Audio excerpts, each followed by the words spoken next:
प्रिय छात्राः नमो नमः। आज हम पढ़ेंगे कि चित्र वर्णन किस प्रकार से किया जाए, जो कि आमतौर पर सभी कक्षाओं में संस्कृत की परीक्षा में आता है। तो यहाँ पर एक चित्र दिया हुआ है और जिसका हमें वर्णन करना है कि इस चित्र में क्या है। और इसमें जो 9th और 10th में आता है और उससे ऊपर की क्लासेस में आता है, उसमें 5 लाइनें 5 वाक्य लिखने होते हैं। और 6th 7th और 8th क्लास के अंदर 4 वाक्य लिखने होते हैं, जो कि 8 नंबर का क्वेश्चन होता है।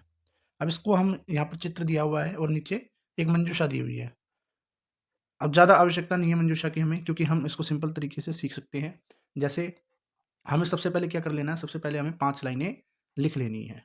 5 लाइनें सबसे पहले हमें लिख लेनी है इस प्रकार से। तो यहाँ पे देखो, सबसे पहली लाइन लिखी है हमने, इदं चित्रम सुंदरम अस्ति। यह चित्र सुंदर है। अब यहाँ पर एक लाइन हो गई हमारी, एक वाक्य हो गया पूरा हमारा। तो यहाँ पर 2 नंबर हमें मिल गए। उसके बाद में हमें अस्मिन् चित्रे, अस्मिन् चित्रे, अस्मिन् चित्रे, अस्मिन् चित्रे 4 बार लिख लेना है और पॉइंट डाल देना है 5 तक।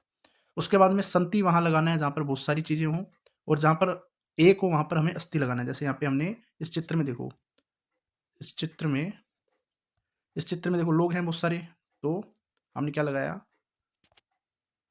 यहाँ पर जना लिखा, जनाः सन्ति, यहाँ पर बहुत सारे लोग हैं।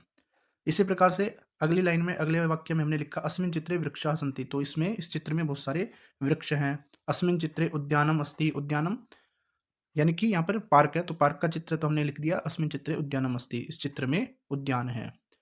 अब इस चित्र में और क्या है, यहाँ पर बच्चे खेल रहे हैं, है ना, बालक और बालिकाएं हैं। तो इसलिए यहाँ पे हम क्या करेंगे, अस्मिन् चित्रे बालकाः बालिकाश्च सन्ति, ये इस चित्र में बालक और बालिकाएं हैं। इस प्रकार से हम लिख लेंगे और बीच में डैश छोड़ करके इसको भर लेंगे। दूसरा तरीका इसका यह होता है कि जो यहाँ पे लिखा होता है, जैसे उद्यानम लिखा हुआ है, जनाः लिखा हुआ है, लघु बालिका लिखा हुआ है, तो इस प्रकार से इन चीज़ों को उसमें फिलअप कर सकते हैं और उससे भी हमारा आंसर बिल्कुल ठीक हो जाएगा। दोनों प्रकार से ही हम इसका आंसर कर सकते हैं, और सबसे अच्छा तरीका यह है कि इन 5 लाइनों को हम याद कर लें, इन 5 वाक्यों को हम याद कर लें और इसको आराम से हम लिख सकते हैं। पहला वाक्य तो हमें याद करना है, इदं चित्रम सुंदरम अस्ति। उसके बाद में अस्मिन् चित्रे, अस्मिन् चित्रे, अस्मिन् चित्रे लिख देना है। उसके बाद में जो-जो आपको दिख रहा है वो उनके कीवर्ड्स लिखने हैं, और अगर बहुत सारे हैं तो उसके लिए सन्ति, और अगर एक है तो उसके लिए अस्ति लिख देना है। बस इतना सा काम करना है और हमारा चित्र वर्णन पूरा कंप्लीट हो जाएगा। धन्यवाद।